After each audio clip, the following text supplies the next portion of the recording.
So the last thing, okay guys, shall we now please? So the last thing about measuring inflation is using the PPI. For PPI, it's the producer price index. As we as consumers, we buy based on the price that is being sold in the market. So there's a price in the market. How do we get the price in the market?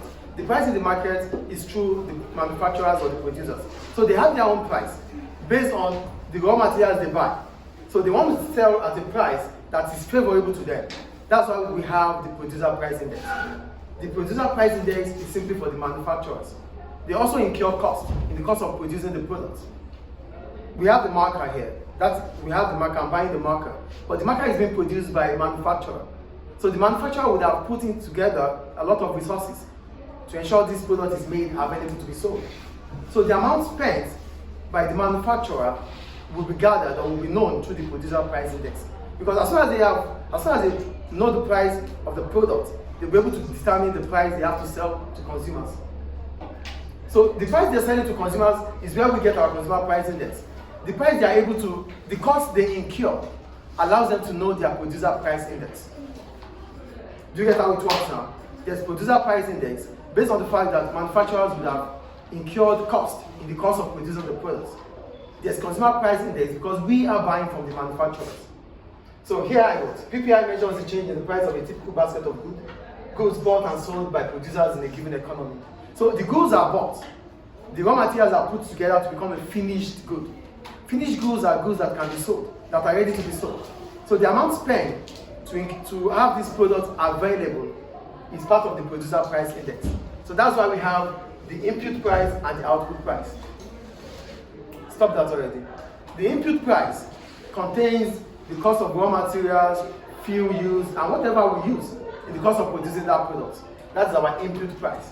As soon as the product is made, it has to leave the factory to consumers or to retailers, whoever has to buy it. We have the channel of distribution. We talked about that in business. Producer, wholesaler, agent, retailer, consumer. So as soon as the product is made, the product has to leave the factory. We call it factory gate price. The product leaves the factory. So the factory gate price is the output prices. So this is the amount they spend the amount they incur, or the cost they incur to produce the product. As soon as the product is made, is ready to be sold, then we have the output price, which is the price they have to sell to the domestic market. This is their cost of production, this is their selling price. Do we get it, please? Cost of production and the selling price. So the cost of production is the input price, the selling price is the output price. Any question about input and output? Input and output. Clear, right? Is it clear, please? Okay. Then what are the uses of PPI? The first one, it is an indicator of the future trends in the rate of inflation, which is CPI. So as soon as producers understand that the price that they used to buy has increased, or the price they used to buy is lesser than what they are buying right now. So this means there's going to be inflation. They have to transfer the price. They have to transfer the high cost of production to the price they have to sell now. So that is when we have to start measuring our CPI. Get the point here? If the cost of production previously is lower, now it's increasing. So that means the cost of production has increased. Because the cost of production has increased, it will reflect our CPI. So it means in the course of measuring our CPI, we'll find out that the price we used to buy is not the same as the price we are buying now. So that is the first measurement of PPI. And the second one, producers will produce a product. They might not sell it directly to consumers. They might have to sell it through channel of distribution, maybe wholesaler or retailer.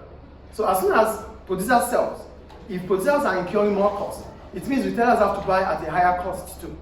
The retailers have to transfer the cost, the high cost, into high price for consumers.